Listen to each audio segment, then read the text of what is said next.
Hey. So,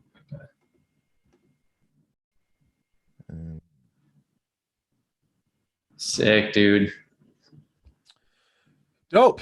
What's up, everybody? It's Dave Drakes with the Collective Experience, and we are back for another live watch party. If you guys have tuned into the channel before, you know the deal, and you definitely know that guy. We got Ian Trettel, repeat offender. What's up, Ian? What's up, man? I'm pumped to be back, man. I love doing this stuff, dude. I mean, this is like the Twitch of motocross. Like this is where it's at, dude. We got to start doing this more, man. Exactly. Yeah. Exactly. So Ian and I just talked quick offline. We're gonna do one for Loretta's. I know we're slacking a little bit. We're behind the 8 ball with getting things out last week, but busy people. Ian's busy. I'm busy. So we're gonna get it going regularly. These are too much fun, and I have too much fun doing this stuff. So yeah, we're gonna make it happen soon. But Ian, we got Unadilla, dude. We got Unadilla, man. Historic Unadilla. How dope is this?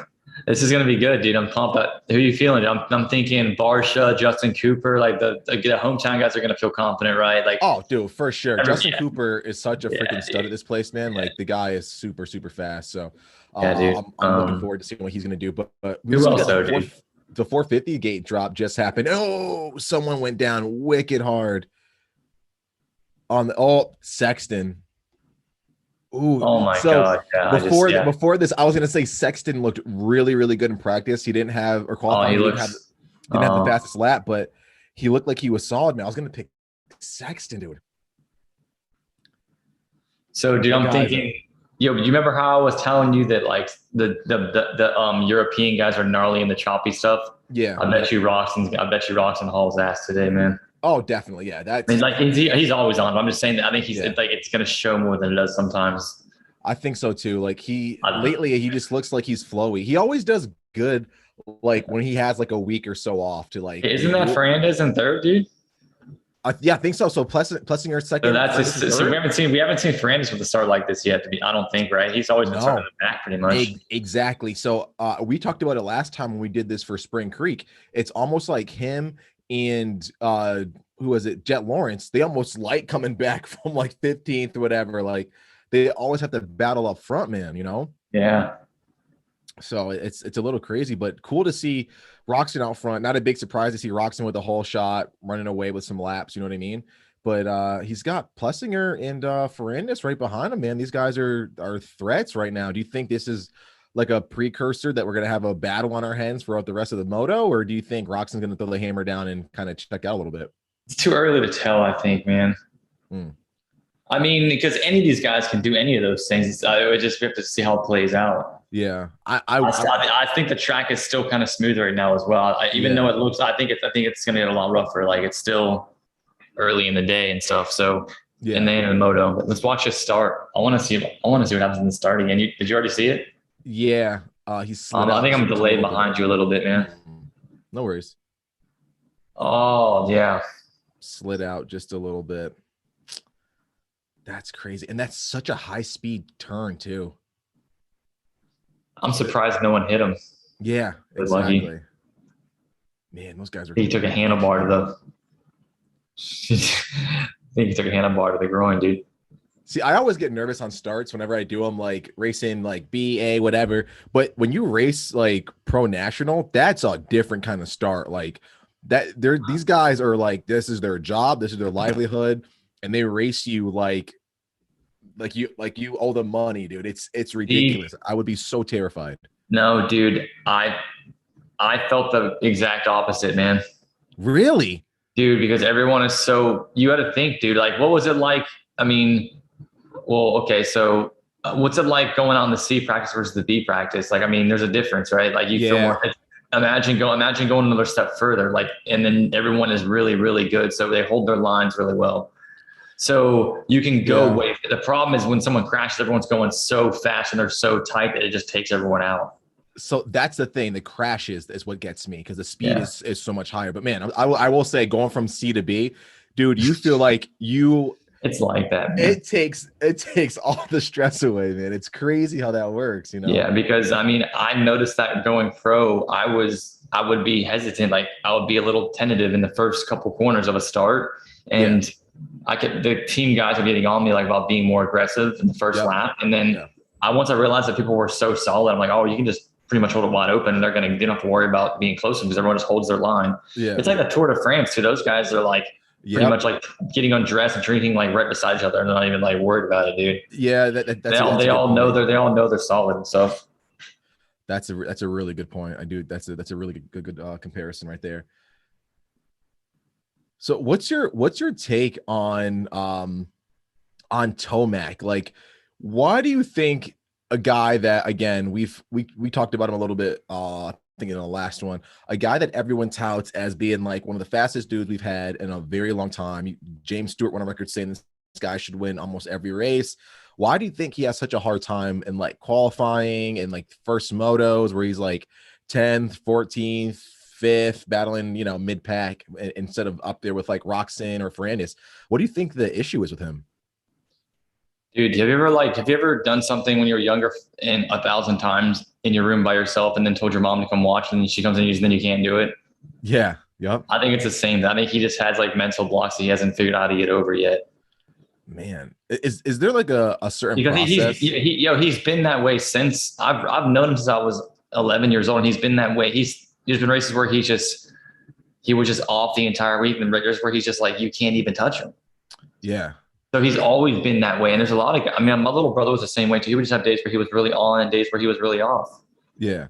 That kind of, it's and odd so to me. That it might even, dude, it could even be that like, he may not even be that great of a rider all the time, but like, it's like when he is good, he just smokes everybody, dude. So it's like, maybe when you see him on these bad days, that is more of like what he's kind of like normally, but he just has these really, really awesome days too sometimes.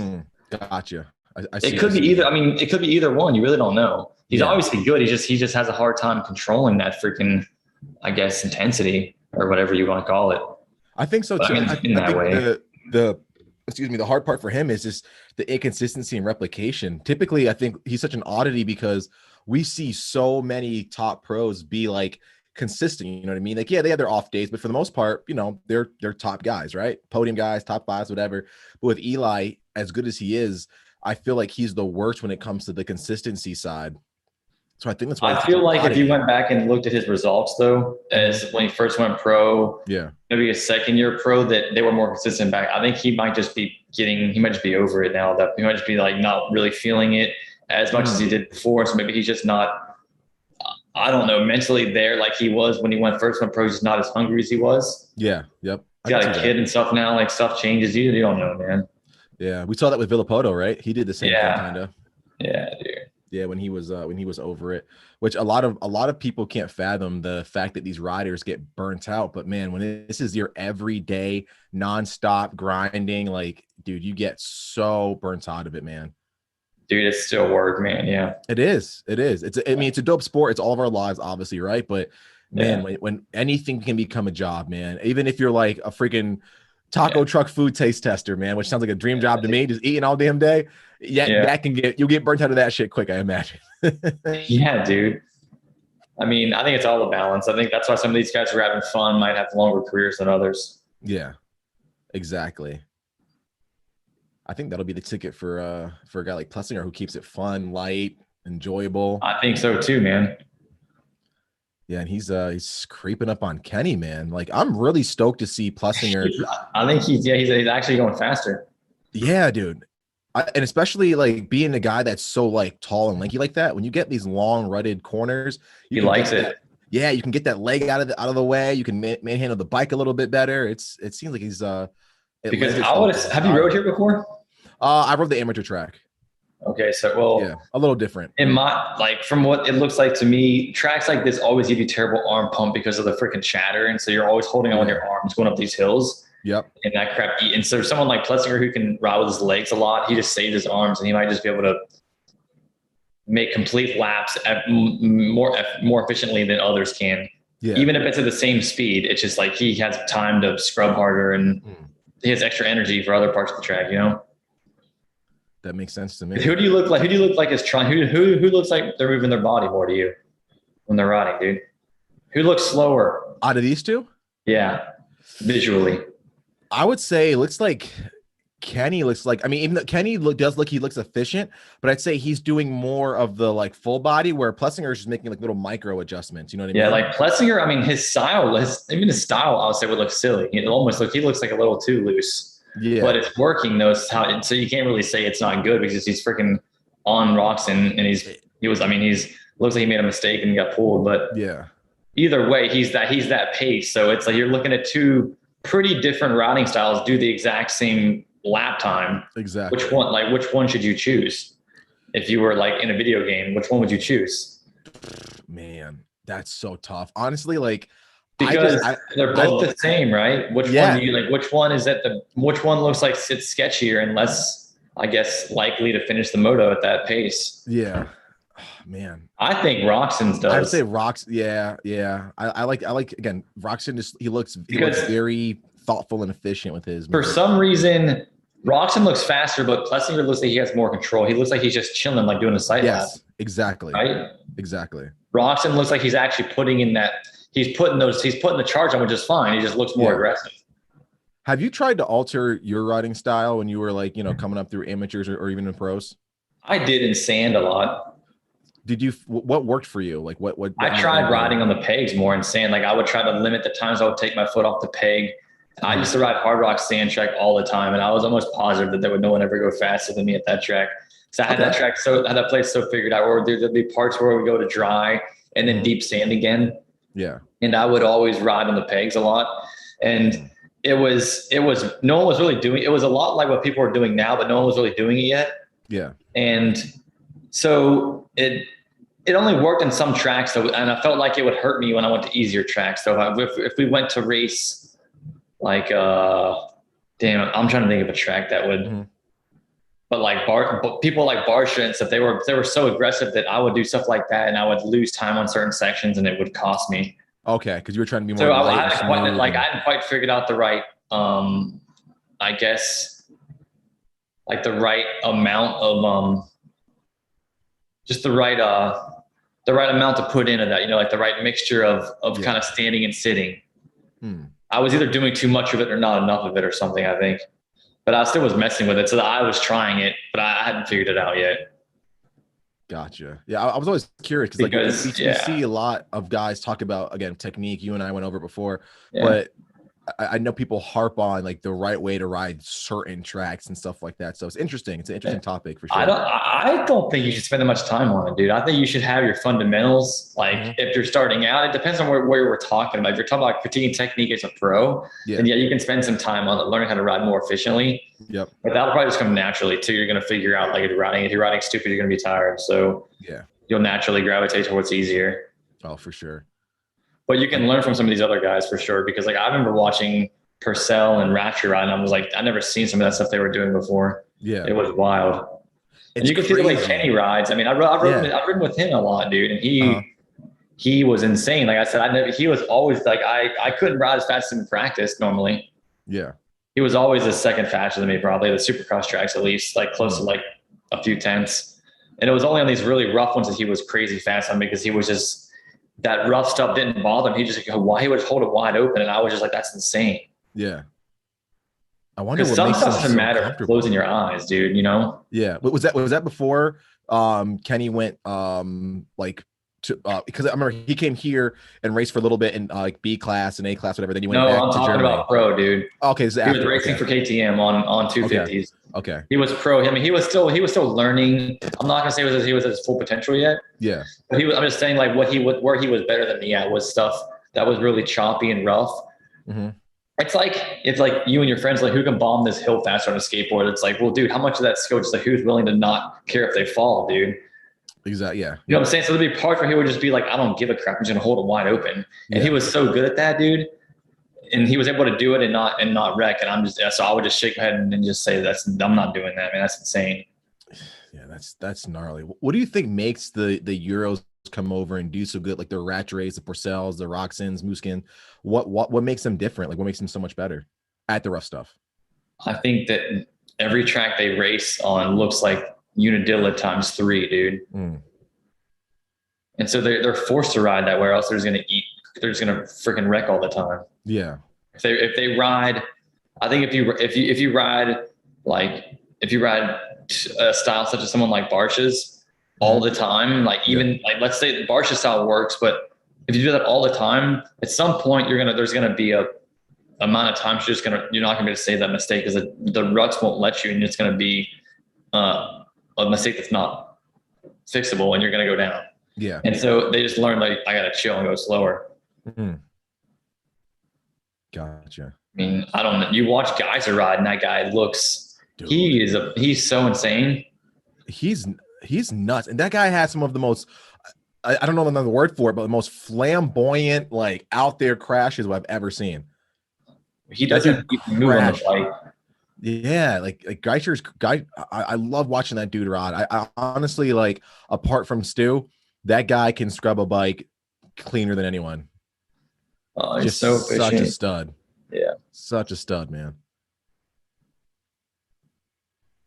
But Roxon looks like he's decent out front, but I do see like there's some instances where there's some instances where like Kenny will make a little bobble and then Plessinger will sneak in. I will say this is probably the most mistakes I've seen in a Roxon. Not many, but more than general than than we're used to. One thing that I like that Roxon does, and this is something that was new too that they've started doing recently, is if you look at where he's sitting down in the rut, like where he takes his foot off at the rut. Yeah. They're all doing it now too, especially in these rough ones. They're riding almost all the way to the apex. Yeah. And they don't even take their foot off the peg sometimes, like, and that even saves energy too. And that's what I was talking about. I used to do at Hard Rock in some ruts and corners. Yeah. So you're saying feet on the pegs until you hit that apex. Yeah, you see Tomac never took his foot off the peg in that corner. You see that? Yep, exactly. And I'm saying if he did, it's not a lot, but it adds up over 30 minutes. I think you're that amount of, because when your foot's off the peg, you're holding on with your arms more, I think. Yeah. Definitely makes sense. I mean, that sky shot is such a dope. And then some places he does have his foot off earlier. It just depends. That's all. I think it's all riding. I think it's just how you're looking at the track and how you're flowing. Yeah. You look at Rocks, he's riding every corner pretty far into with his feet on the pegs. Yeah. Do you think one way of doing it is easier than the other, or is it all just kind of depends? I think it's all subjective to what it feels like to you, man. Yeah. Yep. Agreed. I don't think anyone can tell anyone how to ride. You got to just probably give someone different options and different ways to do it and see which one they like best. You could offer different riding styles and different examples. Yeah. But you could get that from anyone. Like my mom could tell me if something was working or not. I'd be like, how's this looking? She would like, that sucks. And then you don't need a trainer to do that. You could just have someone watch you do stuff. Yeah. See which one was actually faster and which one felt easier.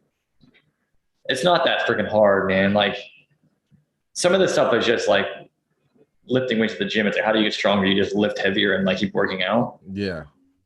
Riding, same thing, man. Seat time, dude. Everyone's like, which training facility do I go to? It's like, just freaking ride, man. And then just gradually increase it. Yeah. Get out there and get it becomes an art when you're trying to learn how not to get hurt and stuff, Yeah. Obviously this is a whole different level. This right here. I mean, these guys, where they train at matters big time, but I'm just saying on the fundamental level, I don't know how much style really matters. Yeah. I agree, man. If you're comfortable on the bike and you're getting closer towards, meeting those goals and you're going fast and winning, stuff like that, then yeah, who's to say which style is best for you, man? Roxon looks really good right now, man. Yeah, he does. And he looks really good. They keep rubber banding, man. It looks like Roxon will do something, then Plessinger will reel him in, then Kenny does 2-3 sections good and then gets a little bit of a gap. So this is exciting. Yeah. I think what happens is I think Roxon is trying different lines, and sometimes they work and sometimes they don't. Yeah. And the ones that work, Plessinger probably hooks onto, and the ones that don't, Plessinger might catch them. Yeah. And then he might find something else and pull away. It's just a yo-yo game. But they've been going hard right now for almost 20 minutes. Yeah. And props to Plessinger. I don't think we've seen Plessinger be up front like this, be as racy and competitive and not really tired or fade or anything. Like this is the step up for Plessinger. Also, like, to know, everyone knows that Plessinger's, going to KTM after the season. it's really cool to see him give so much effort and be this good going into KTM. Normally, when we see a guy who's locked on a contract with a different color brand, especially, they kind of phone it in, right? They don't really, they don't really give it as much effort. They're, blah, blah, blah, whatever. But it looks like Plessinger's like giving it way more, man. Like there's like some good money on the line for him. Wants to leave a legacy. He wants to make Yamaha miss him. Yeah, exactly, dude. It's cool. It's cool to see that, man. He's a good dude too, man. I think he's gonna try hard all the time. I think. I mean, you got to remember, even though he's not winning races, he did win a championship. So the kid knows how to to do that. Isn't like he won a Supercross championship, so he knows how to win.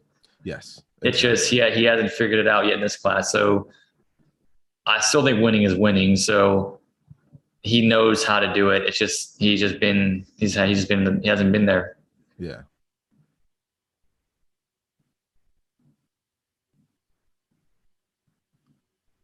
Oh, we got J Mart on the screen. It's cool to see him win last weekend. That was pretty dope. Oh no. Oh geez. I'm a little ahead of you for sure. I just seen it.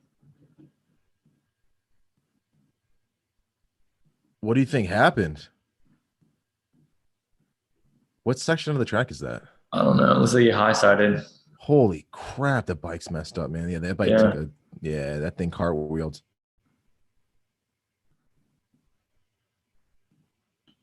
Holy they yanked Ferrandis, dude. What happened? I didn't realize they were so far gone on Ferrandis. I didn't even check. Whoa. Loop out? What the heck? So he landed. What? What was that? Hold on, dude.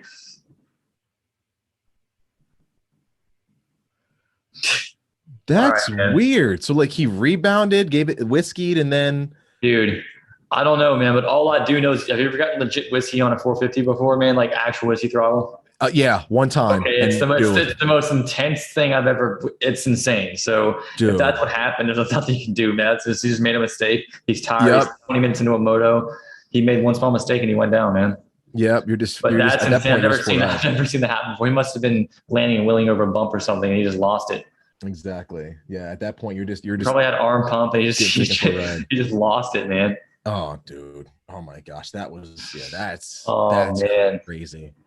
He looped it, dude. There's no way to, you can't really sugarcoat it. He looped exactly, and that was like gnarly I think it's his back. I think he looped it, and his back's killing him, man. That was a gnarly one, man. At least he's all right though. He walked it off, man. Yeah, exactly.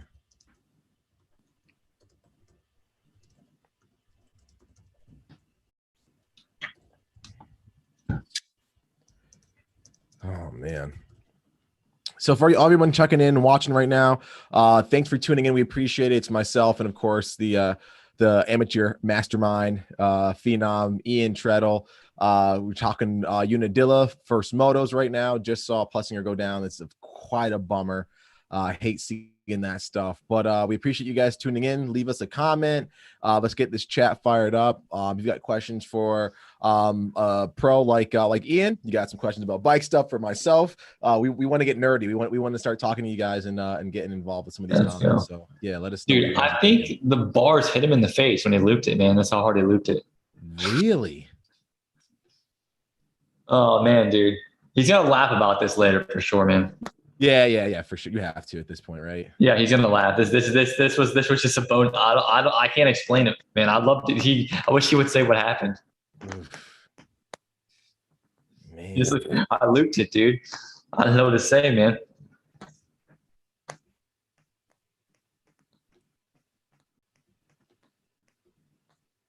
So what do we got? Jeez, 13 seconds back to Ferrandis. That's what I'm saying. He got yanked, dude. He didn't. I thought he was gonna at least stay in there. He got yanked pretty quick. They took off, dude. Look at Mooskin's 40 seconds behind. Oh my god. Oh my gosh, that's crazy. And Webb is off pace too. I'm surprised. I had him thinking he was gonna be a little bit stronger. I mean, it's That's nuts. You figure Ferrandis being a Euro, man, he kind of had that Kenny style of moto right now. But I mean, second is not bad, but man, 13 seconds back. That's kind of nuts. He does. I will say Ferrandis does look a little bit more timid at this point, but I think maybe he's just trying to do like maximize moto points every single moto, you know? He's got the red plate, right? Yeah, by a ways. I think he's got. But yeah, I mean, like he's racing. I think he's racing different. Like even though you try not to, I think he still raced different. Yeah. No, most definitely. Yep, 14 seconds, and then Tomac in third. God dang, like 26 seconds back. Tomac, holy crap! These guys were skating, man. Holy shit.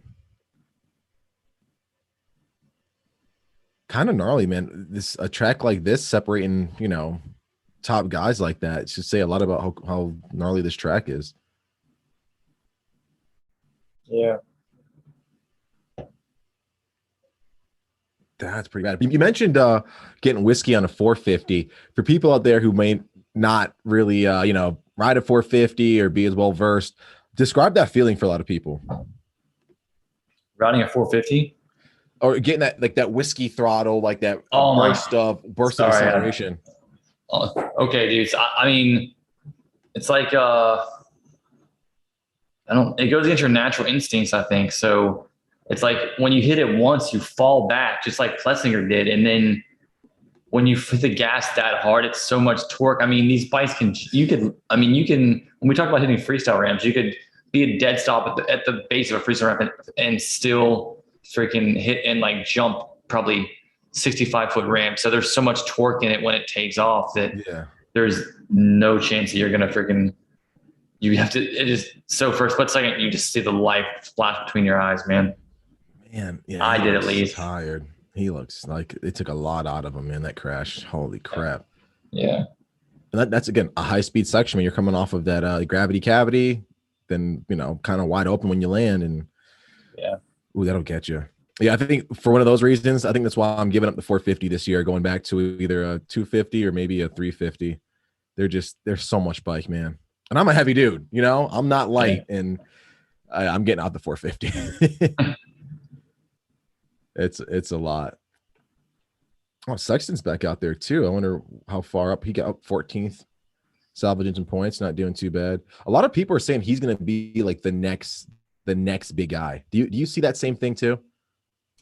Out of Sexton? Well, yeah, I think so. I mean, he backed up those 2 titles. He's sick. I watched him ride in at Tampa, and I was pretty impressed. I do like his riding style. I mean, when you talk about technique, he rides really well. I thought, man, he rides good. Exactly. What other attributes about him do you think will make him like a standout on top of other people, like his contemporaries? He's consistent, man. At least he like just going back to the freaking. You look at someone's track record. He backed up those Supercross titles 2 in a row. That's insane.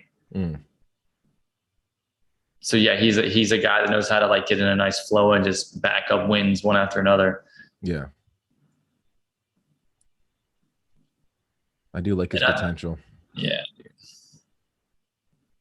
Seems like he keeps his head down too, pretty humble, just all about the hard work. Yeah, I heard he's a cool kid. Yeah. Also, doesn't hurt when you got James Stewart training you, right? That's what's up, man. Yeah.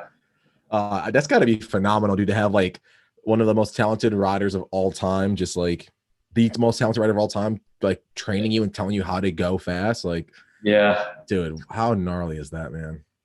I think it would just be cool to have someone like that. They need to have someone like that on all the teams, I think, man. Yeah, exactly. They have them in just how they have like NFL teams have sports psychologists, man. Yeah.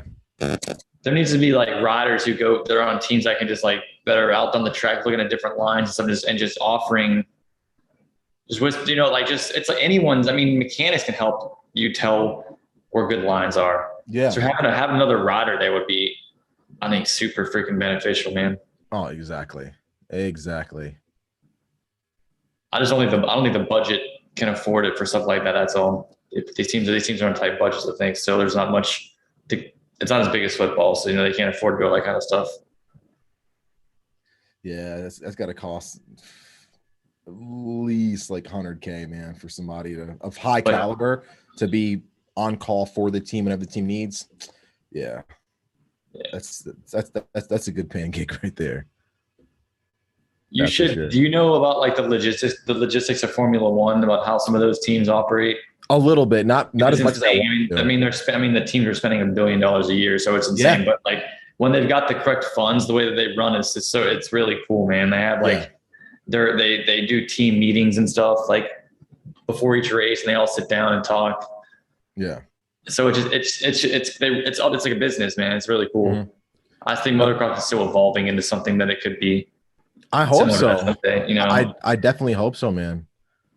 The marketing side, we got to step it up, which would be a good topic for you and me to go over outside of just like watching a race or whatever. But like the whole marketing side of Moto and some opportunities for improvement and where we could see it going and maybe some shortfalls and stuff like that. That's a whole world, you know.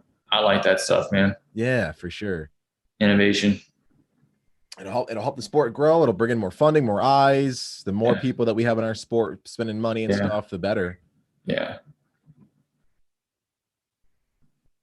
So now we're starting to see this track shape up pretty gnarly. Some of these corners, dude, there's like it looks terrible, dude. 7, 8, 9 lines. Yeah, track looks awful, man. Oh, that's crazy to me. And still the way that they ride it, it makes it look so smooth. It's so hard to get that perspective on camera of just how gnarly the track is, you know? Yeah. And Unadilla's pretty. They till that thing, man. That thing is. It looks. You see how there's some sections that are so dry too, man. Yeah. Yep. Exactly. What do you think is the best prep track on the circuit? Best prepped? Yeah, like just like the best prep, most fun to race on. The best in the morning. Yeah. Yep. Oh, man. Damn, I've only wrote a few, so it's gonna be hard. Like I don't the ones that look the best to me looks like Millville and Redbud. I was gonna say those two. Yep, I was gonna say Redbud then Millville. Because like they're so deep in the morning, that looks so much fun. Yeah. There's like they're pinned in the first practice. Exactly. I want to say that I've seen it in the Troll Train vlog, and they were talking about how sick they were like the track is so smooth. I was going like fifth gear everywhere. I want to say they were saying that at Millville or Redbud because it's just perfect in the morning. I've ridden Redbud before. I've never ridden Millville though. Yeah, I got to get out and do some of those tracks. I go to them quite a bit for the pro stuff, man, but I've never just thrown a leg over a bike and checked them out. I've been meaning to. But yeah, I love that they like in those tracks they prep really good, but they also allow you to make like really nice lines, and the corners are so perfectly prepped and just bermed up, and like it looks like a dream track, man. Dude, you know what me and my friend were talking about that's interesting is, did you ever have any tracks that had quads right on them and it made the lines really good, dude? Yeah, for outsides, yeah. Dude, so good, right? Like they make the best berms, man. Like some tracks they destroy, but some tracks they make the sickest berms ever. And you can just hold a pin. So the sand track at Hard Rock, the quads would make the berms so good, man. I used to love when they would ride out there because they would just have the sickest lines ever. The only thing I hated about quads was they put holes everywhere, dude. So like right out of the berm, huge hole. Off the jump face, huge hole. On the landing, huge hole. Like the berms were super sweet, but the minute you get out of that berm, dude, it looks like a freaking battlefield. You ever seen a pro quad rider, like any pro quad riders ride? Yeah. Like, dude, they're so insane. They move. One year, we're 2 laps to go, dude. I went to High Point one year. I think it was or maybe that or Steel City. This was before 2010. This was a long time ago. And it was when Villapoto was still racing lights class, I think. And whatever day the day after the race was like pro quad day, or the day before the race or something, either or. And the guy that won was set faster lap times than Villapoto did, man. They were going so fast, dude. They were like pinned everywhere. The thing is, they can like, their corner speed's a lot faster than ours. They can literally just jump everything. They jump everything. Exactly. It's kind of gnarly. I could never imagine trying to jump a quad, dude. They scrub, I think, too, man. I think they like scrub and whip a little bit. Like they don't care about high. They won't high. You think you're in a high side and they never high side. God bless him. Yeah, dude, it's insane. It blew my mind because I used to think quads were super lame. I mean, and just as every motocross rider always like hates on them. And then I've seen them like, oh, these guys are gnarly too. Like these pro guys are next level. And a lot of them, they do ride moto when they're just as like oftentimes just as fast, if not a little better in moto side, you know. I did a training camp in Wisconsin one time, and there was a guy there that did it that used to ride quads, and he liked the thumb throttle better, so he put it on his 450. What? He had a thumb throttle on his 450. And he said that it was easier. He never got whiskey throttle because of the thumb throttle. I'm like, that's true, dude. You won't whiskey throttle on a thumb throttle. Could you imagine riding with a thumb throttle? And then you can use the front brake as you please without having to move your arms, dude. Think about that. So dude, he had two good points. He said no whiskey throttle, and I can use my front brake without moving my wrist. Yeah, I mean, and those are two good points, dude. Those are good points, but God, I mean, I don't know. I'm not sure what that would be like, but it worked for this guy. And I'm like, hey, whatever works, man. That's weird. The only thing I'm looking like I would say is cool is like I have an issue with my wrists or with my elbows. I mean, that would help you keep the elbows up position. But other than that, it's got to be so weird in a dirt bike, man. Oh, that's got to be weird.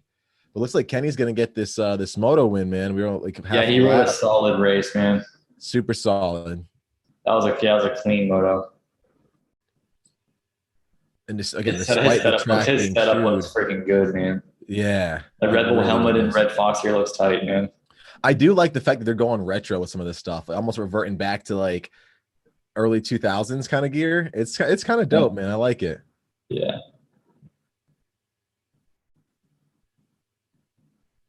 But yeah, like his bike looks like it works really, really well for him.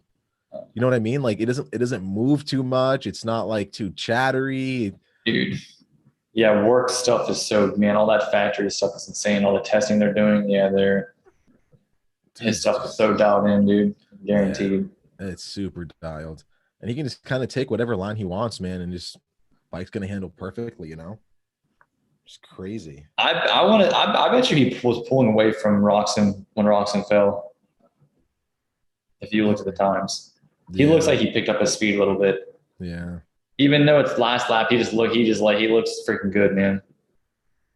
Just put it on cruise control. Man, it's like so where's he at in points right now? I think Kenny's down quite a bit, man. I think because he had some bad motos, right? Yeah, but they were like bad. Like really bad. Yeah. So he's not a contender. So yeah, congrats to Kenny, man. Awesome Sick. work, Kenny. If he keeps this up, do you think that he can potentially, fight back towards getting the red plate back, or do you think it's a little too late?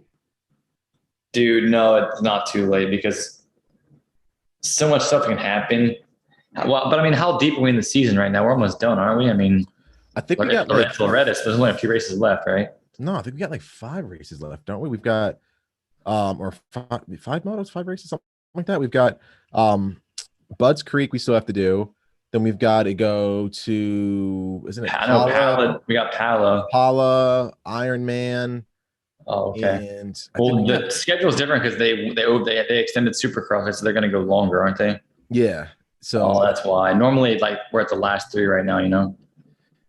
Yeah, I think we're gonna go a little longer. I want to say we got 5 races left, something like that.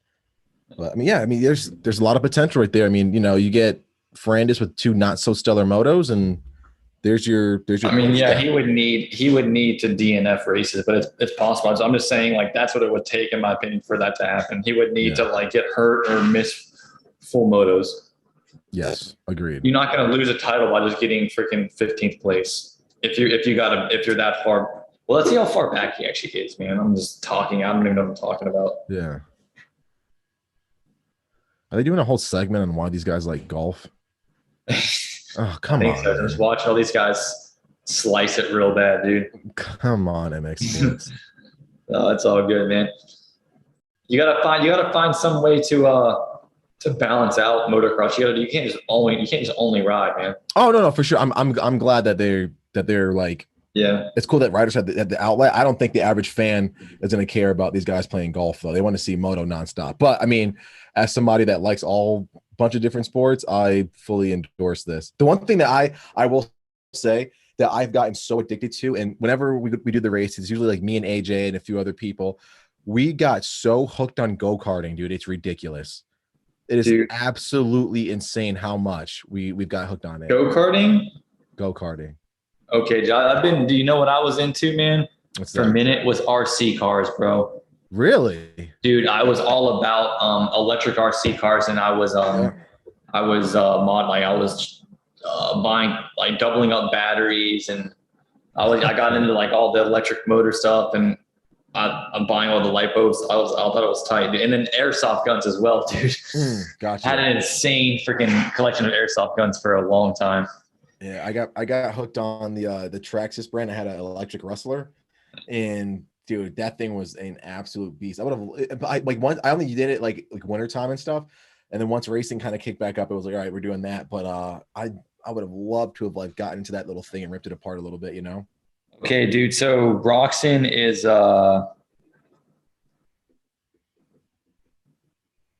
like 40 something, right? Yeah, well, he's 40, I think 46, 44 points down, it looks like. Oof. Minus what, 3 that he? Yeah, 47. He's 47 points down, dude. Oh so God. Is that before this race? That was just let's see.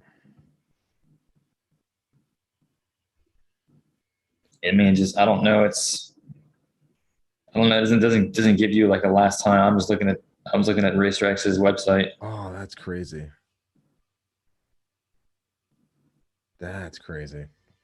Oh, what's up, Alex, in the chat? How you doing, buddy?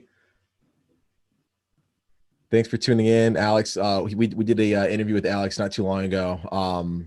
Dude is a absolute champ. Super nice guy. Great brand ambassador for FXR. So we appreciate his support. Him checking in. What's up, Jay from the UK? Checking in as well. Hope your weather's not nearly as hot as ours is out here, and you're getting some good moto time. Alex is saying we need golf lessons with Fowler. That'd be pretty sick.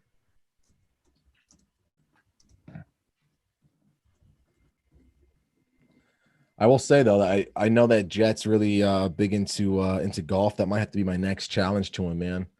We did the donut eating contest. Now we might have to see who's the better golfer between me and him. I was all about Xbox. I was racing, dude. Really? Yeah, I love playing Xbox, dude.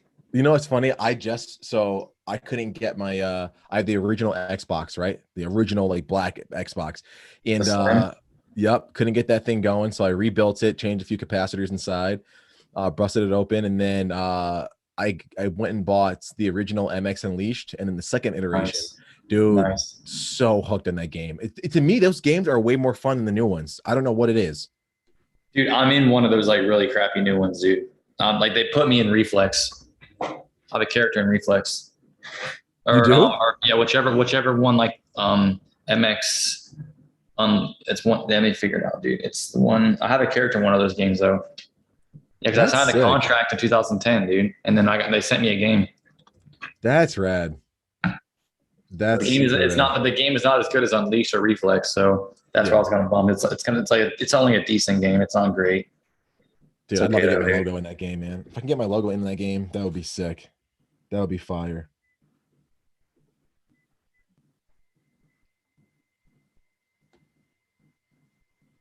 I don't know how to find it. What would be MX on like MX Reflex? Yeah, Reflex I think was back. Wait, hold on. Untamed, that's what it was, dude. Yeah, okay. Yep. Untamed, man. It was Untamed.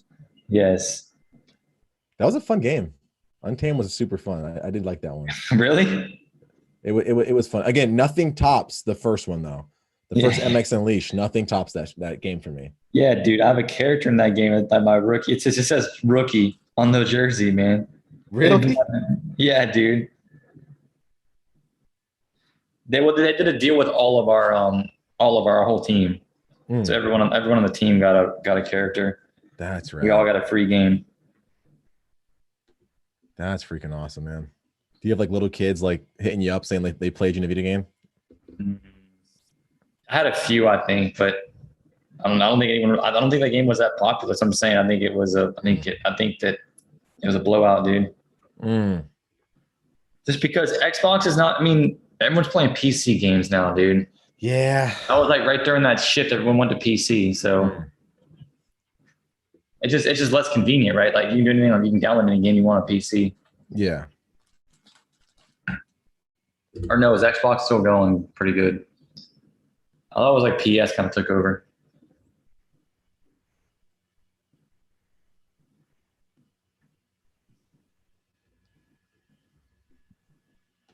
I kind of like Eli's kit, man. That A-Star stuff is looking pretty rad. I like the stuff that Anderson wears. All that white gear looks really good. Did you see he signed a deal with Scott, dude? Goggles. Kenny did? No, Anderson. Oh no, I didn't see that. He posted it. He posted a thing. Gotcha.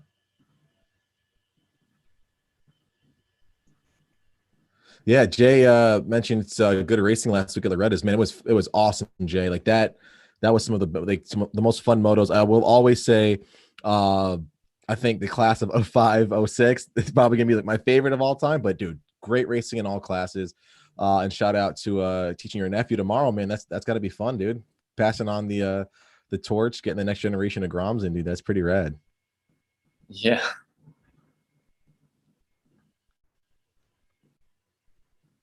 Shout out to Doug DeGrave checking in. I made a moto golf course. That's super cool. It's like miniature golf supercross. Awesome. Dig it, dude. Whoop sections, berms, the whole deal. Freaking love it, man. Did you ever build any toy motocross tracks, dude, growing up? Oh man. So I had, and feel free guys to chime in the chat too if you did the toy moto thing.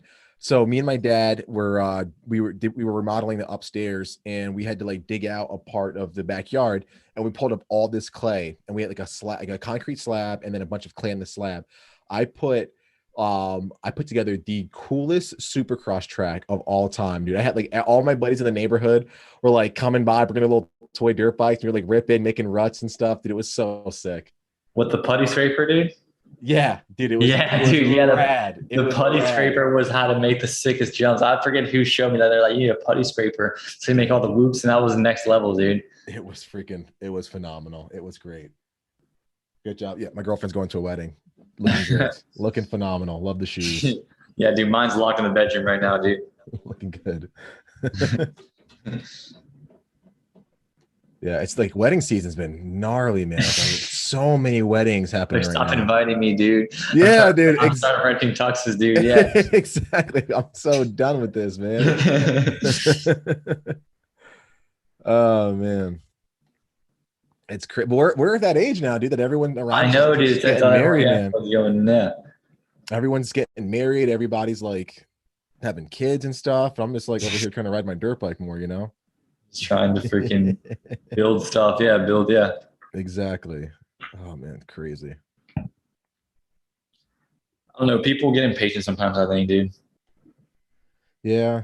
Everyone's got different goals too, and something like priorities and stuff. You know, it just depends what you're trying to do, man.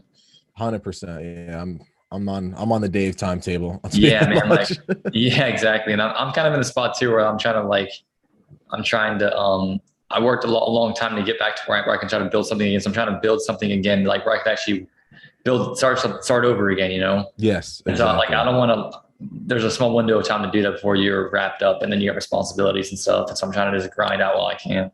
Exactly. I'm on the same boat, dude. I want to build this empire before I start getting locked down responsibilities, man. 150%. And dude, I feel like the more stuff I watch about where all this sort of social media is going, how big it is, like I bet you someday you're gonna have to pay money to create a YouTube channel. Yeah, I think so, man. I can think there's gonna be like people who went in like during this time and were doing it and be like, wow, it was free back then. Are you kidding me? Yeah. I mean, dude, I watch YouTube pretty much more than I watch regular TV. Same. Exact same, dude. Like lately I've been watching podcast funny moments, and it's like the greatest thing. I love it, dude. Just watch people just talk crap to each other. It's so good, dude. What podcasts have you been into lately? Dude, have you ever watched Theo Vaughn? Like Yeah, I love what is it? with him and Brandon Schwab, dude. Like and then this that's not Fighter and the Kid, that's King and the Sting. yeah, Love it. Bobby Love Lee. it. And, oh, dude, Bobby, it's so funny, man. It's Bad Friends. Dude, Love have you Bad seen Friends. that? Have you seen that clip of Theo Vaughn where he's like, hey man, he's like, they were like, do you think there's more murderers or porn stars in the world? He's like, I think murderers. And he was like, he goes, I probably shouldn't say this. He goes, but I know a guy. And he told me he killed someone. And he's like, I wouldn't say this. He's like, this ain't my words. So, but he's like, he said it felt freaking good. It's so funny. He said it felt good, man. It's so that's hilarious. Crazy. You never can tell if he's lying or not. That's the thing. I think that's the thing with Theo Vaughn, is that people love his stuff so much. Like, it doesn't even matter at this point. Half of it is probably made up, but the way he sells it, I'm trapped, dude. And then you get him and then Brandon Schaub going back and forth, like, oh, you look like a bloated lunch lady. You know what you look like, man? Yeah, it's so funny, dude.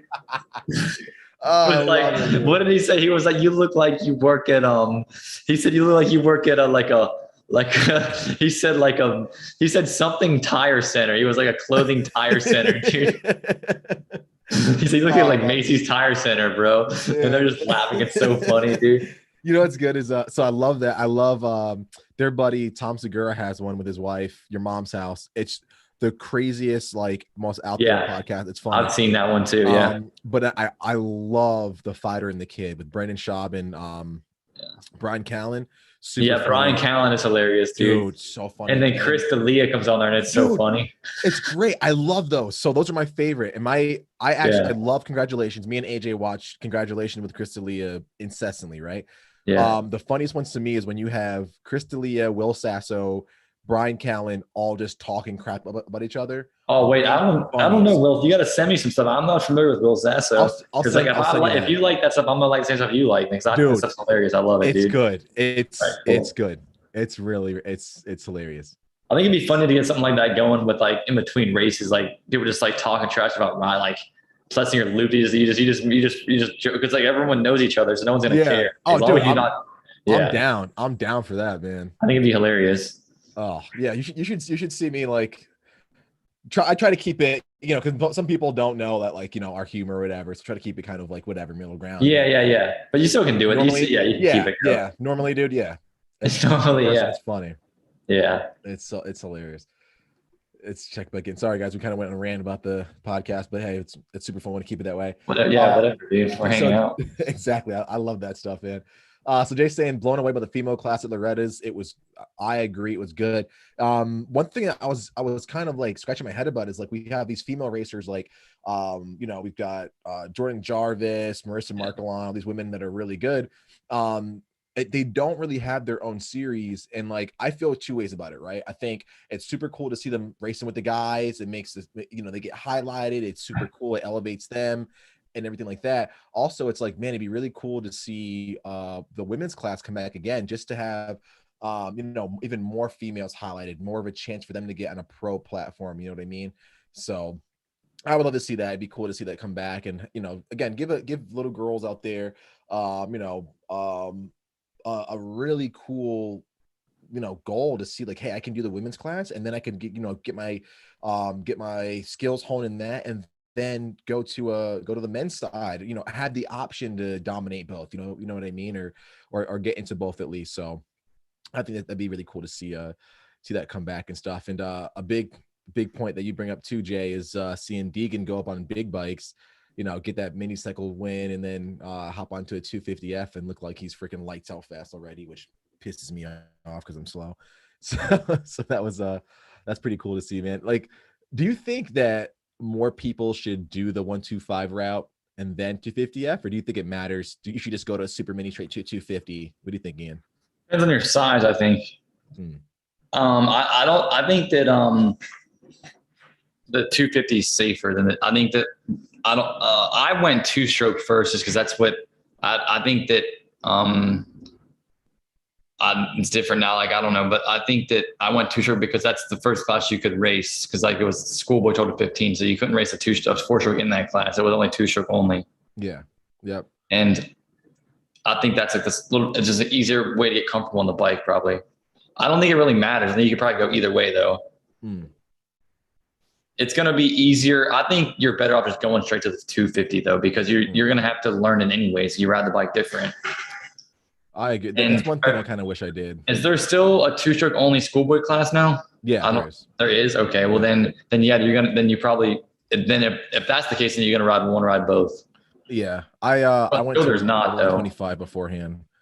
And I think, like you said, I got so used to the 125 off of my 85. And once I got into 250F, dude, it took me like a year or so to get just comfortable with it's such a different bike. You can't ride in the same. Yeah. It's a night and day difference, man. So yeah, I agree with you 100%, man. They're definitely different. I felt like once I started riding a 250, I didn't want to go back to the 125 because I was like, this other bike sucks, man. It's way harder to ride. Yeah, I felt like so. I just, but yeah, it wasn't as much fun and it was harder to control. Yeah, there's less control with the throttle and the clutch. Like at least 250F, you could lug it. Yeah, yeah. I like the fact that I could corner a lot better on the two-stroke, though. Yeah, and so I only rode it because I had to race it. Gotcha. Or else I wouldn't prefer to. I didn't like it. Yeah. I rode my when I was amateur, I rode my 450 more than my 250 probably. Really? Yeah. Why? Just the added power made things a little easier? It was easier, and I felt too, it mentally made me feel like the other bike it just made it easier to ride. Yeah. Because it was heavy, like my 450 was heavier, and then once you learned how to ride that somewhat like aggressive, smooth, the 250, you could feel like it would feel like a pit bike, and you would just feel like a freaking, because I was smaller I was always like probably like 140-ish pounds on 250 class, big bike classes. And then when I went pro, I was closer to 150, but never went over 150. And so I was in the smaller side of that class. And the suspension guys always told me they wanted me to be like 155 for the bike to handle at its optimal, I guess, capacity. And so I always felt like I never rode 450s after I went pro, though, because I only had the 250 out there in California. But when I was amateur, I did a lot of my long endurance training on the 450 because I felt like it made the 250 ride a lot easier. Yeah. No, I got you. Just mentally. Whether it actually did doesn't really matter. I think, but like if I felt like it did, you know? Yeah. No, for sure. Which is weird. That's why the placebo effect is just it's real, dude. Yeah. So like, it's the same thing with style too. It's like, well, does it really matter, dude? I mean, me and you were both talking. We both said that Plessinger looks smoother, and he's the one that crashed. So you know what I'm saying, dude? Like, it's like, I don't know, dude. No, I agree, man.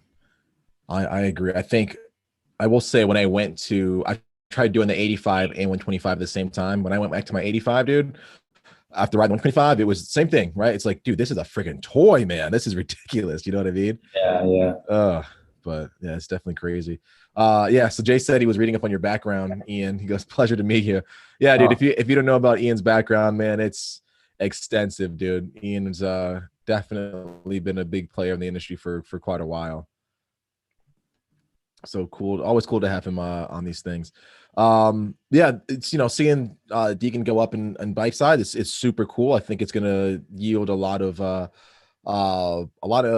success for him, but also I think it's gonna be just a little bit of a learning curve for him at first when he goes up against some other super fast kids and guys who have been on big bikes a little bit longer. But he's got the right resources, the right people behind him. He's gonna be solid, and he's gonna continue to grow his viewership. I think he's another guy that can be like a Stewart or like a McGrath, and you might agree with this one, Ian, who's just gonna bring us in a whole new group of fans, a whole different like avenue to showcase the sport, which I think is super cool. So it's going to continue to keep helping Moto be more of a mainstream thing, 100%, dude.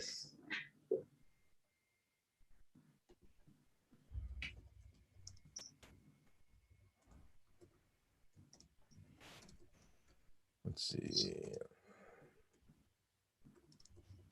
Just put a question up in the chat for you guys. What's your take on the 450 Moto? What were some big standout moments to you guys? Alex is saying, Ian, your segment in Epic was probably one of the best segments. Oh, I'm reading the oh yeah, dude. And so I've known those guys for so long. Mm-hmm. And so that was cool to watch them like that. I remember filming that movie. They had a helicopter spot that was really cool. That spot in Florida was a really cool place, man. That whole movie is sick though. Like that, like the way that they shot all those scenes is amazing. Like all those waterfalls, it's so cool. It's like them traveling the whole country. Yeah. I loved Tomax Park with that music and stuff. That was really cool. And then remember Ingles free riding and stuff. That stuff was freaking tight, man. People don't talk about him enough, man. Where is that kid, man? I don't know. There's so many guys that like Dude, pro a while ago, and I'm like, I would love to hear what they're doing with their lives now. You know what I mean? dude, I heard that when Nico first went pro, he told me that he went to a house party and Ingle was outside with a shotgun, just chilling, dude. What? Yeah, like the kid was out of his mind, dude. Like the kid was crazy. He was nuts. Like he was always getting in trouble, man. But he was he was fast as crap though. Yeah, like, dude. He was just, but you just never wanted to hang out with him. I went to Walmart with him one time, and he like got kicked out with like he was just throwing stuff and just being a little d-bag. But he was freaking. He was funny and he was fast. Jeez, I remember that happened quite a bit. I remember Barsha got his kick out of go-karts when we were like 14, 15. Yeah, that the New England Regional, dude, just going crazy up in New Hampshire. Yeah, making fun of people and got his making fun of the owner and got us kicked out. Which was I was so bummed because I told you, like, I am so hooked on go-karts, man. Like I was such an addict for him. I was like, God damn. I used to always hang out with Malcolm and Malcolm never got in trouble because everyone knew who he was. Yeah. Malcolm Stewart, like literally at Loretta's, he'd be like, dude, as long as you had him in the golf cart, they wouldn't mess with you, man. So I always had him with me all the time because he never would get in trouble. And I was, he'd get so pissed. I'm like, what's your deal, dude? Yeah. Yeah. That's funny, man. We got to get him on this show too, man. He's got to be one of our guests when we kick off. Yeah, that'd be tight. We used to play Xbox with him all the time. Yeah, I heard he was big into gaming too. Yeah.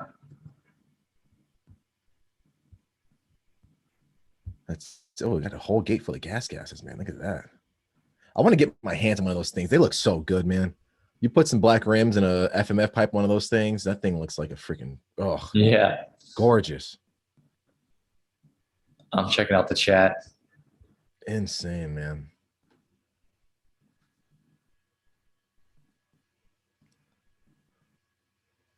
There would never be another Stewart. I agree, man. I agree. Bobby checking in. What's up, Bobby? Bobby was our intern at Southwick, man. He crushed it. We and Bobby just did a interview too, so that's going to come out pretty soon. So I'm pumped to see all the people that tune in and start following Bobby from that, man. The guy's a stud. And we just dropped the gate on the 250s, and look at that. Hometown hero Justin Cooper's out front. It's really hard to bet against Cooper at a track like this, man. I think he's ridden this place quite a bit too, if I'm not mistaken. And let's see, Hunt. There's that. Oh, Jet. Oh, dude, Jet's in second. Come on, Jet. Just don't make any mistakes, dude.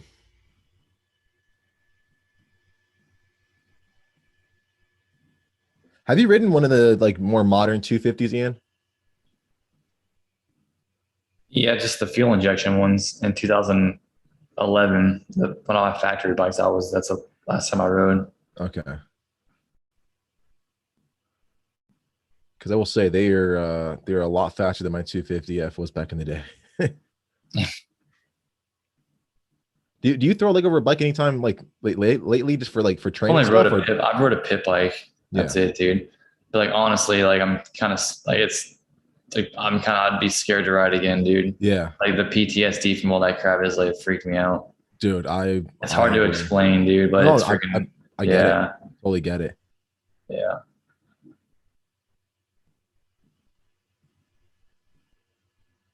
Before I never really cared. I didn't care about like going fast or crashing. That's what I was into, and it didn't bother me. But now it's almost like an evolutionary thing that your body just puts like a brake on it. Yeah.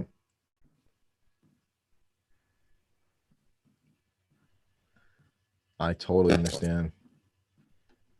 Pit bikes are still fun. Yeah. Pit bikes are sick. Dude, I just got my girlfriend one, dude, and it's like I ride that thing more than she does. So I ended up I know it sounds weird, but I got like an Apollo like X something. It's like one of those Chinese brands, but a buddy of mine races them like in Supermoto. And he was like, hey, dude, trust me, like sell your little Cowie, you can get a shit ton of money for it and then spend like $1,000 and go pick up one of these like little Chinese Apollos.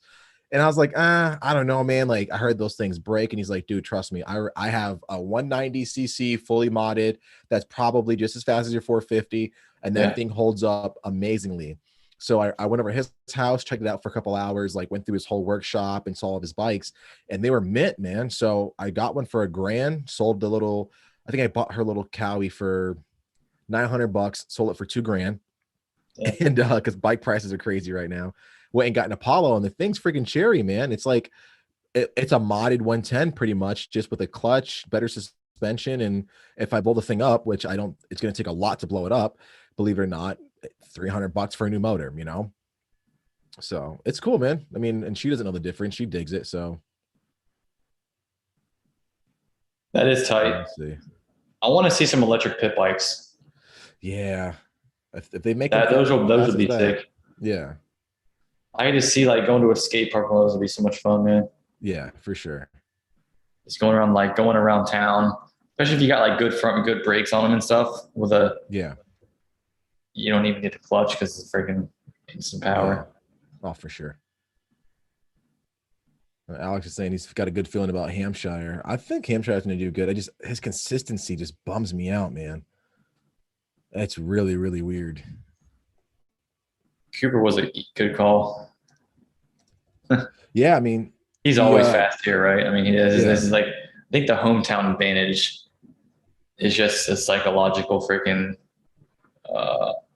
crutch that you can it just gives you, I don't know, something about it. It's weird. And it's like universal across all sports. Like any hometown event team always has the advantage for some reason, even though there's no physical, it's just, you know what I'm saying? Like there's nothing, no one's riding this track last weekend other than press day and stuff but no one's got any sort of hometown advantage to ride here. Like, it's not like it's been the same since Justin Cooper's been growing up racing here. Yeah. Yep.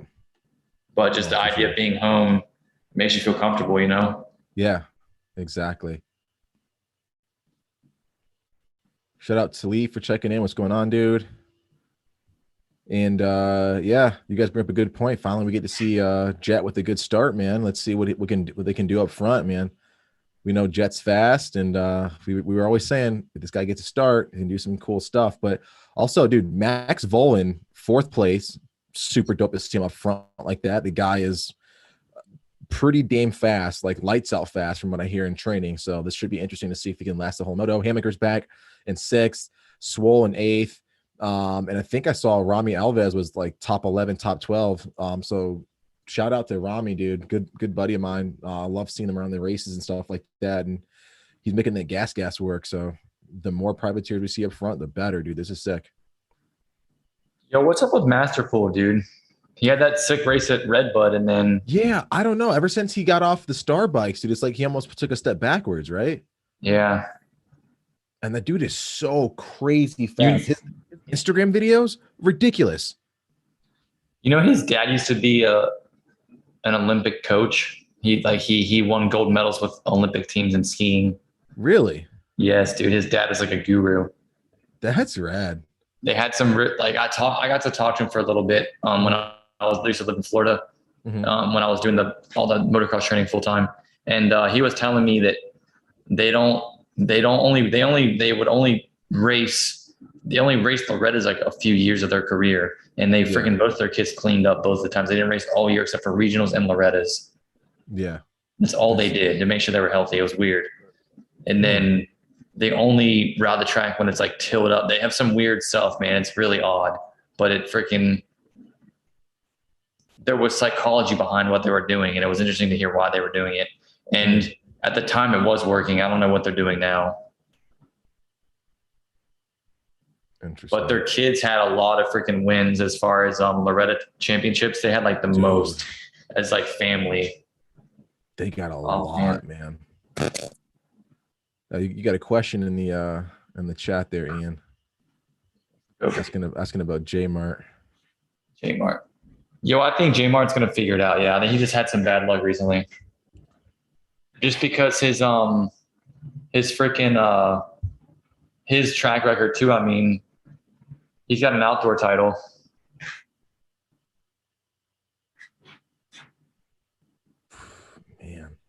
Do you like J Mart better on the Yamahas or Hondas?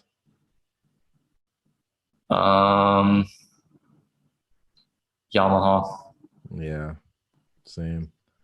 Dude, Jet's corner speed is just ridiculous. Look at his technique in corners, man. Like absolutely flawless, super smooth. Even though you know there's a hook in the rut, like. If I were to guess, I think the J Mart issues are coming from where he's riding at right now. I've heard that just there's been some changes going on at the Moto sandbox facility, and I don't know. Oh, really? Well, I'd heard there was some stuff about, I don't know, just more amateurs and the track was changing, and that's why Sexton left. There was a lot more guys that were over there, a lot of them left. Yeah. Yep. So that could be a reason why. Maybe he's riding in different places now. Yeah, I could see that. If he's even still there, man. I'm not even sure if he's still there or not. Yeah, amateurs getting in the way, that would piss anybody off, man. Because I think a lot of this is like a whole just what's your routine and circuit look like? What's the right formula? You know, what's the right amount of training and having fun and having your friends around so you don't burn out, kind of thing. So you can afford to go every weekend to these freaking tracks and not burn out and have a good time. And still progress and get faster. Yeah, exactly. And not burn out, which maybe someone like maybe that's what's happened with Tomac, is he doesn't have that formula or recipe to keep it fun and moving forward. That's probably harder than actually getting faster, I bet. I mean, think about that, dude. That's so much traveling that you're doing every single weekend. Like, this all looks really cool, but think about every weekend. You know, you're flying out Thursday, you're getting in or depending on if you're doing press day or not. So you're flying Friday, but then you know you're riding 2 or 3 days a week, but you're working every weekend, dude. Mm-hmm. So you're getting about one actual day off a week. Yeah, it's gotta be Sunday you're traveling. Monday you can chill and rest. You ride Tuesday, Wednesday, Thursday, fly Friday. Yeah, that's got to be gnarly. So you're not getting a day off, dude. You're getting 1 day off a week. So even if you physically can do that, mentally that's going to, at some point, you're going to be like, shit, dude, I just want to chill, man. It drains you. Yeah. For sure. And it's probably one of the most... Sorry, go ahead. No, these guys are fighting a battle in their own head, man. That's why I was saying I think they need freaking sports psychologists in these teams. I think that there's stuff that we're missing. Yes. These guys are probably overtrained and don't know it, man. Exactly. That's just an assumption, but I mean, I don't see why that. I mean, think about that. I mean, just like work. After so much work, I mean, you're gonna be like, dude, I gotta take a break, man. Yeah. And that's probably one of the big things you hear about from guys that first turn pro is like that transition of like, dude, having to ride so hard, so many days of the week, plus racing on weekends. And like, yeah, it's a lot, man. The travel, I mean, you know what that's like, Ian. The travel is just insane, dude. Yeah. I mean, it's a balance for sure. Yeah. It seems like it seems too like the guys who are having fun are doing better and lasting longer. Exactly. It's nice to see other avenues of the sport open up, like what Axel is doing and Bierman and all those guys, because the training's not for everybody. And then even like you see Anderson starting to do more personal branding. Yep. And just to find another way to have fun motocross because they're tired. Maybe some of these guys are tired of freaking riding their bike. Yeah. Exactly. 60 to 80 miles a week or whatever they're doing, dude. Yep. Man, I'll tell you, this battle between Cooper and Jet is gnarly. Dude, what is going on with Faulkner? Did you see Jet throw that whip over the gravity cavity to get right next to Cooper? It's crazy. Yeah, I'm coming up on it.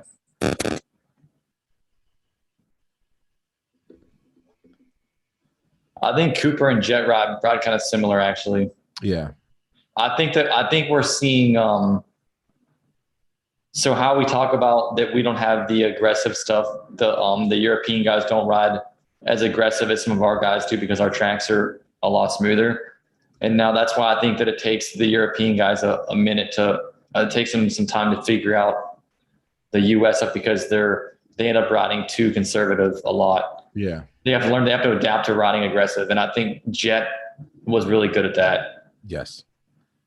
I think you're seeing Ferrandis figure it out too. And I think that's why Roczen he's been here long enough. Longer than everyone else. He's figured it out quicker too. Yep. I agree with that. That's one idea that I have of why it takes them, why they're not good right away, but they're good in Europe. You know, climate's different too, man. Europe is not nearly as humid as it is here. But their motos are longer. Yeah, motors are longer for sure. But you know, it's like when you're on that gate, head to toe gear. Yeah, the gates are getting ready to drop, dude. You're the heat, the nerves, blood pumping, dude. That can knock in. I mean, dude, just think about anybody can probably relate to like going to school for the first time or going to a new grade and you just feel out of place. Yeah, you feel small. So like imagine you go to a new country and racing and you know all this pressure, you probably just you don't feel like you belong there. Yes. Like that's how I would feel at least. So that's probably like the mental adjustment probably takes a long friggin' time before you can actually feel like I belong here and I live here and it's home. Exactly.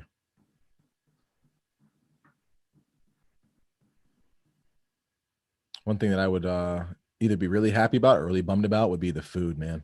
That's one thing that I would like. Yeah, dude. Drive me crazy. As a boy that likes to eat, if I couldn't find good food, I'd be like, yeah, all right, cancel this team deal. We're going home. Exactly. That's funny. Looks like Cooper's starting to get a little bit of a gap on Jet now. I think Jet might have had a couple laps with just bad lines, not keeping him up where he needs to be. I think these star bikes are really good too, man. I think along with the talent, the freaking the machines have like risen with the talent for sure, dude. Yes. Because these bikes are definitely getting factory support now, man. They look amazing. Yeah. Oh, for sure. It wasn't like that before, dude. Like Pro Circuit was mainly the dominant one, man. Exactly, man. I mean, it was PC and Factory Connection, really. And now you're seeing, we're seeing freaking Yamaha come in there too, which is tight. You'll see the talent even out more. I think it makes it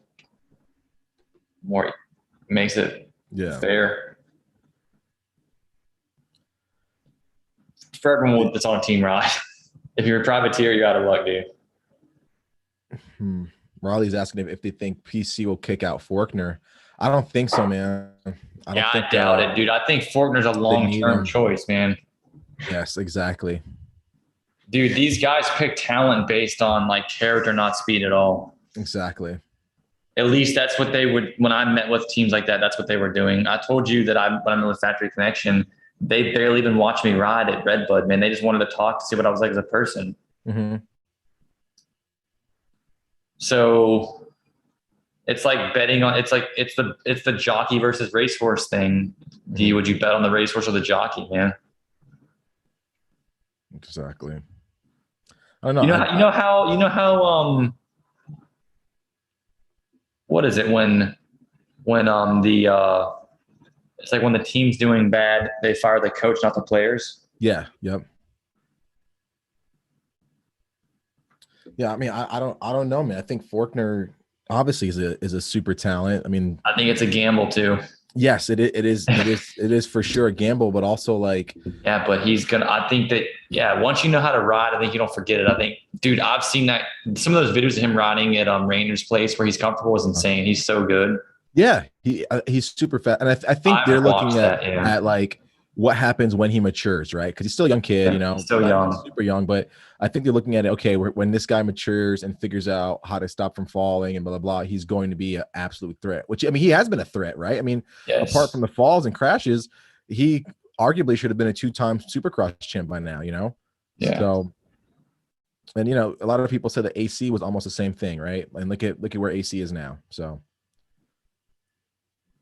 Yeah, I mean, AC is he's a long-term investment too. He's gonna, when he does figure it out, he's gonna freaking I think he's gonna be hard to stop. Exactly. And Alex said, hey, where did Hampshire come from, dude? I wasn't even paying attention to him.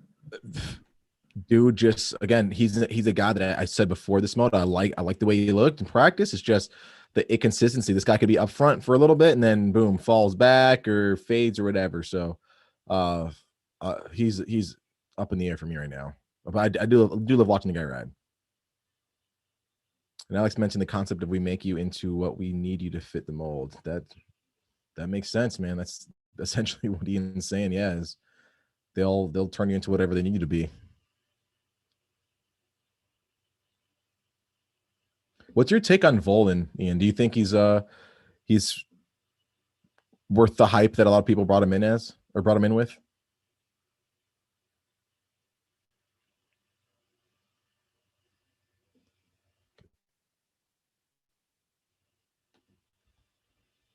Oh, looks like we lost Ian for a second.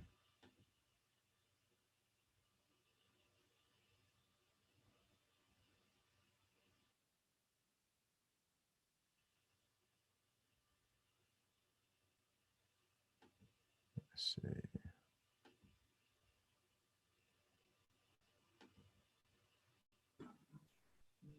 Did we lose you? Dude, I think I was gone for a minute, man. My bad. Yeah, you were gone for a second. Yeah. Sorry, I don't know what happened. No, you're good. You're good. All right, cool. Thanks, streaming. No, I was asking about Volan. Do you think he's worth all the hype he came in with? Like, do you think he's going to be the force that people say he's going to be? Isn't he super young, man? Didn't he go pro like from super minis or something? He went pro straight from the schoolboy class. Yeah. So then, 125 schoolboy. I mean, to put that in perspective, I mean, I went pro in my second year of A class pretty much. And that was tough. So and that's after having all that experience in B and A on big bikes. So for someone to go pro immediately and just be even near the top 10 is really impressive. So yes, dude, but we probably haven't even seen close to what that kid's made of.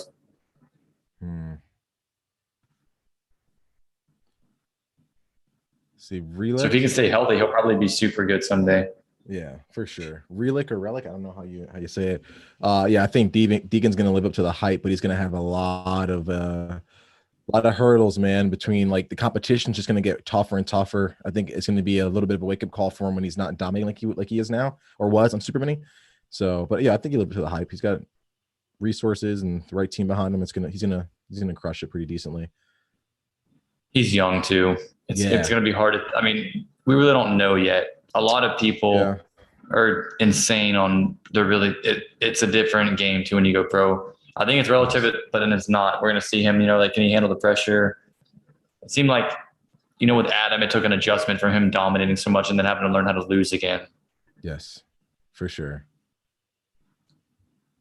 So it's early to tell, but yeah, odds are he'll probably freaking do well. If he's doing well now, he's going to do good at pro, which is not much different. You're going to race with the same guys as you go through into the pros. Exactly. Do you what do you think is a harder class right now? Do you think the A class or B class is harder? It always seemed like the B class was harder because exactly that's guys could because it just seemed I don't know, it seemed like I'm not sure why, but it always seemed like there were more guys in the B class. Yes, I noticed that 100%. The second I think I did 450A, and man, that was like a breath of fresh air. I mean, I went in nerves. I was shaking. I'm like, dude, these are like grown ass men I'm racing. They have beards. Like at 450A, like I don't know what I'm doing. Dude, that was one of the most fun, relaxing races I've ever had. The 250B, 250Bs were like freaking like, I feel like I was going to war, man. Well, you also have a lot of hungry kids trying to figure out how to ride big bikes. They're kind of sketchy and they're kind of good. So it's like up in the air, man. Yeah. And then some years you have where B class is faster than A, and then some years you have where those good kids are all in A class and the B class is just kind of mediocre. So it just depends, I think. I was never that kid. I always saw other people like, oh yeah, like the Super Mini would be like, one or two fast kids, so like your chances of podium super good, whatever. And I was always like, man, maybe one race I'll have a race where it's just like me and one other person, or just me. I can have a nice easy race. I was never that lucky. Never that lucky, man.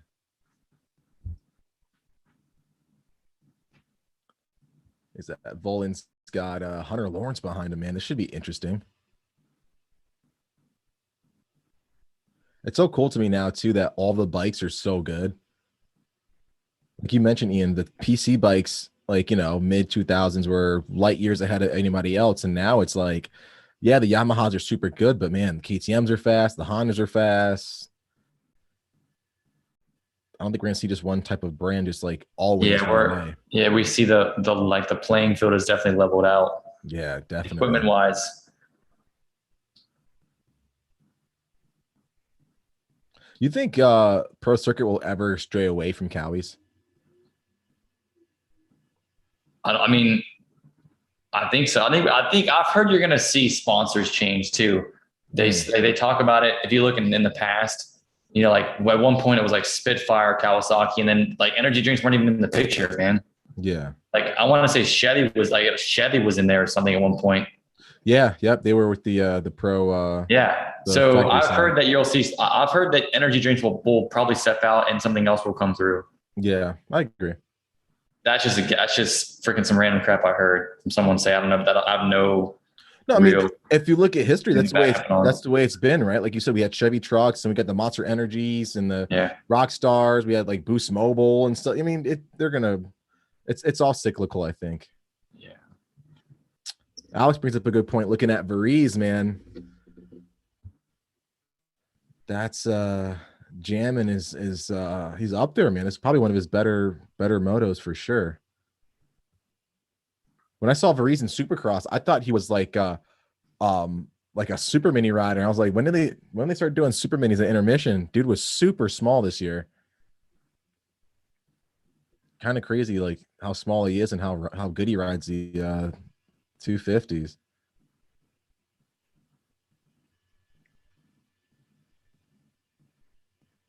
I always tell guys, like someone like Varese or someone that's just trying to learn the pro side of things and just build up their skills.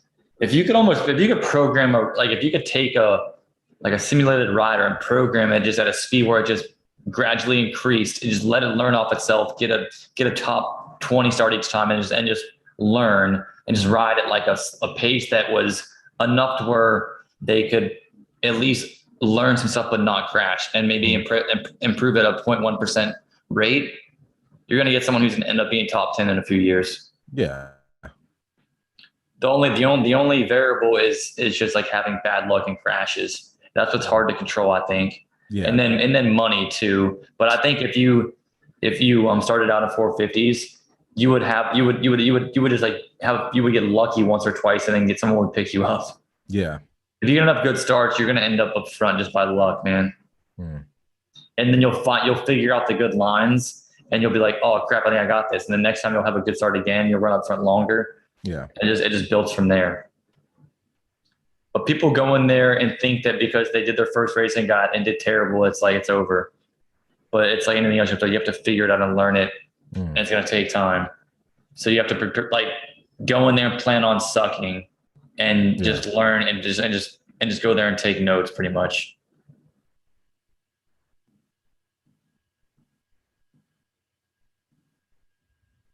Cooper is looking super solid, man. Yeah, he is. He almost looks kind of like the same as Roxon does right now. Yeah. They're riding similar. Very efficiently.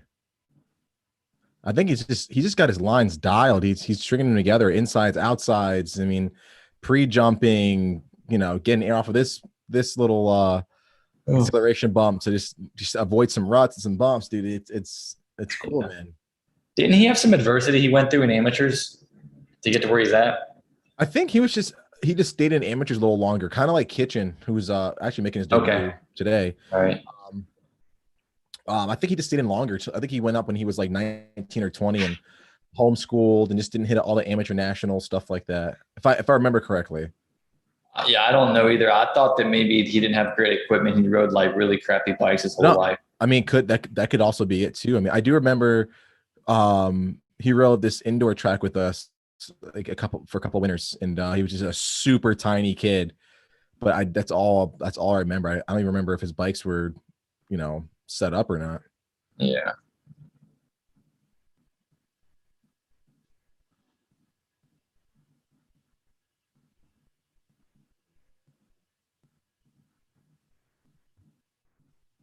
Yeah, he looks comfortable, man. And he's gapping a little bit on Jet as well. And you pulled him. Yeah, which is not easy. And it's rides like this where it's like Jet really needs to capitalize and stay with the man, because you start letting 3 points go here, 2 points go here, and it can be a big problem. Oh, who is that on top of that tabletop, man? Anybody not running handguards, dude? That'd be stupid. What's that?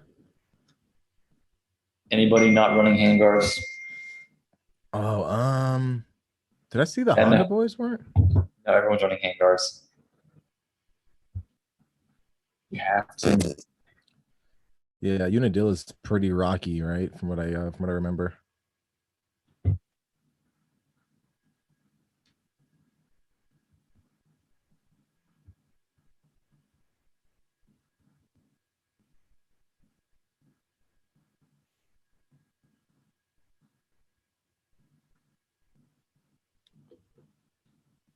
Yeah, making it look easy out there, man. Holy crap. Yeah, those going back to the chat now, the new Honda 250s. Yeah, they look sick, man. They're solid. I don't know. I was like actually looking at getting one. I think our buddy AJ is gonna grab a couple for next season, man. And yeah, it's looking really, really good. Hopefully they're fast enough to pull my fat ass around. We'll see. Yeah, I'm excited to see what Jet and Hunter do on them.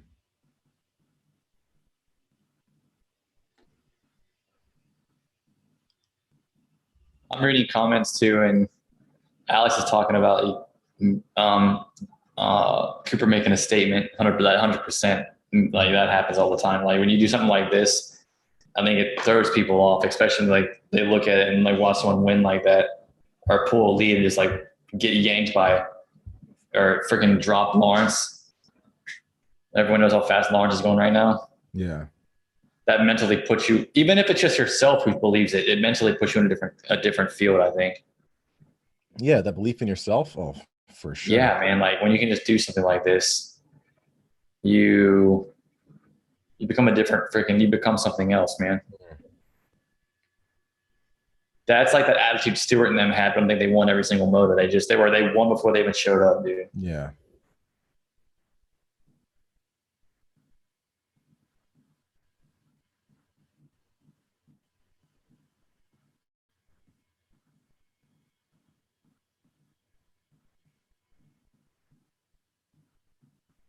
You know what's really cool is Schwartz and Kilroy 15th and 16th. They're making those Suzukis work, man. Do you think they're really at like a huge deficit because they're on the Suzuki and not like KTM or Honda or Yamaha or anything like that? I don't think the manufacturer is going to make that much of a difference, dude, unless you're racing them stock. Which I can't. That's the only thing I noticed was, especially when we're like changing bikes, it was all I ever heard. I mean, again, this is when I was racing, so we're talking about more than 10 years ago, but it was all based on like what the bike was like stock. That you would hear that it had more bottom end stock or it handled better stock than the other manufacturer that you're comparing it to. But I think that as far as like what you can do to a bike, you probably can make any bike good enough to be good on. Yeah. I've heard people, now you can have personal preferences. I've heard Anderson say he loved KTMs at one point. Before, when we were on Suzuki's, he liked KTMs better than those. And that's what the Husqvarnas are a lot like now too. They're the same bike, right? You see how well he's doing on that. So I think some people might, maybe the chassis, maybe KTM chassis, like the difference in how it feels might fit your riding style better. But to say that it's just better performance, I don't know. I don't know enough about mechanics to say that. Yeah.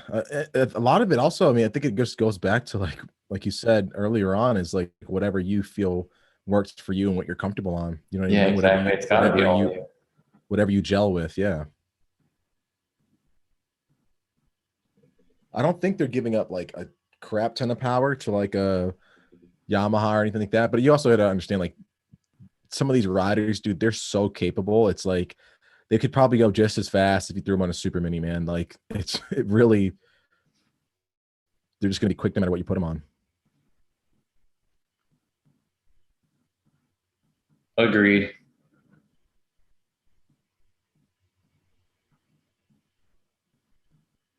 Shout out to Jerry Robin inside the top 20, getting some points.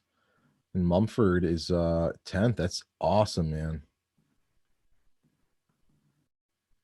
I think Mumford's one name I kind of expected to be up front a little bit more, or at least closer to the front. Like I kind of put him in like Shimoda and Swall, maybe Volin all in the same like breath, kind of, you know?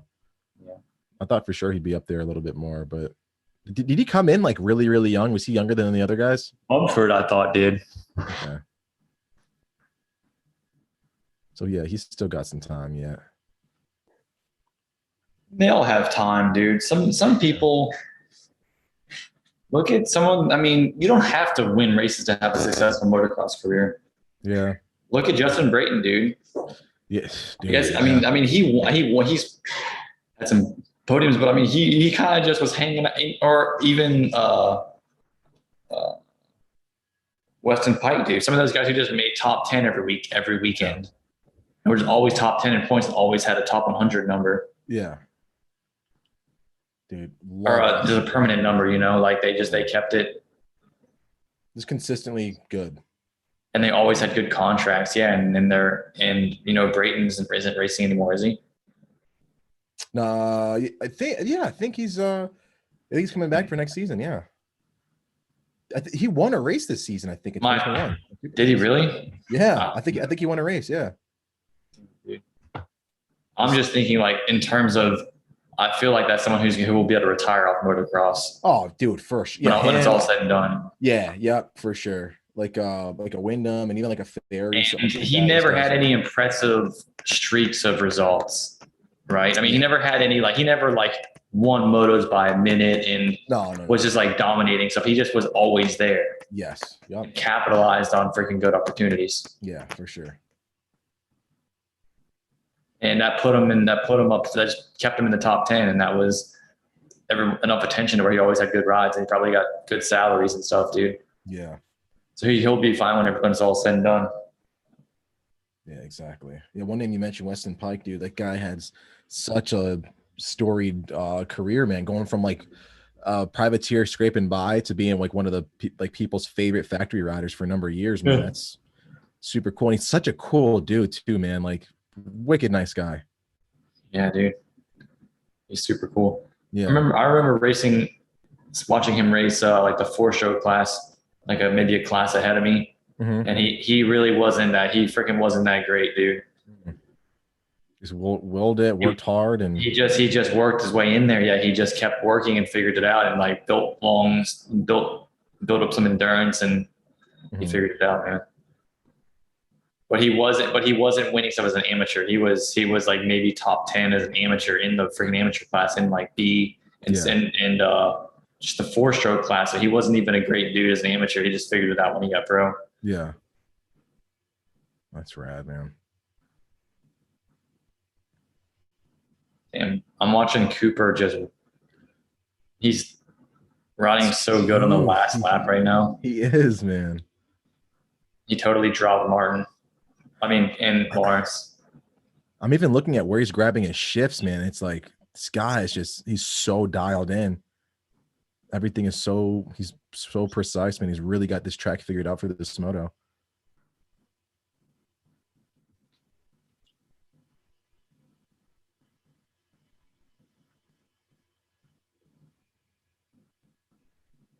Oh, that's awesome. This was a really good race, man. It's a lot of good talking points and a lot of I don't think we're gonna have a big point shakeup just yet, but still, it's still cool to see that there's, you know, still a little bit of fight in everybody.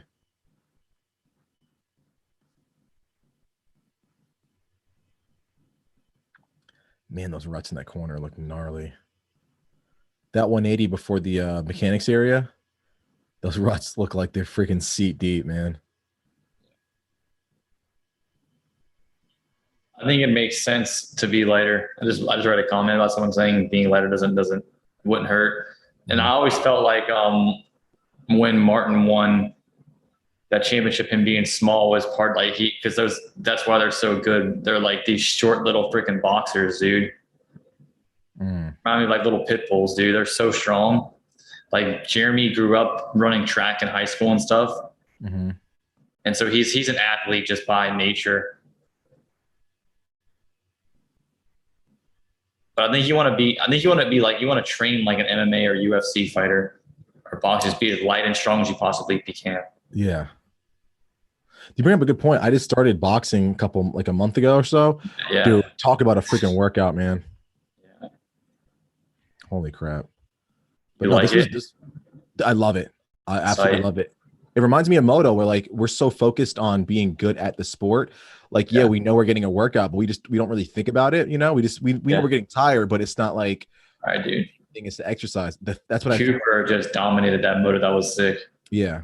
No one was even close to him. No.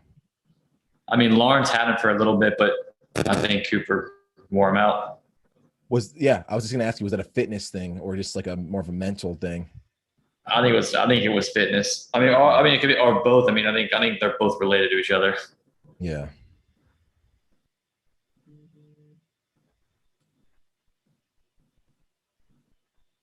No, that was a good one. Awesome, dude. Yeah, dude. That was fun, dude. That was good. Great great motos. Yeah, that was sick. Yeah, thanks everybody for tuning in. We're gonna take a break and let you guys watch the second motos without us. We're gonna be back for the next one, and yeah, definitely stay tuned. Ian and I will have some cool things up our sleeves.